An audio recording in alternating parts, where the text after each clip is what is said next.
partner of the alliance.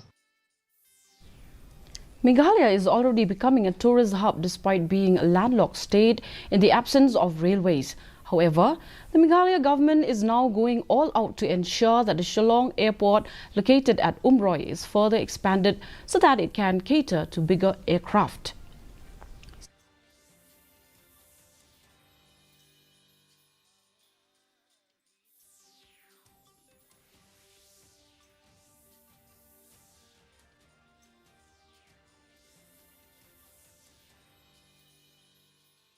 The airport and called for direct flights from Shillong to Indore.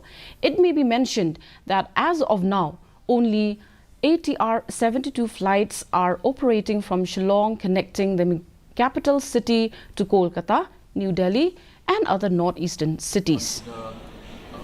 Final detailed plan of whether the current Shillong airport can be expanded at the rate which it is growing, and if the expansion is feasible, then we will go for it. If not, there is also the choice of us looking for more spaces for airports within the state.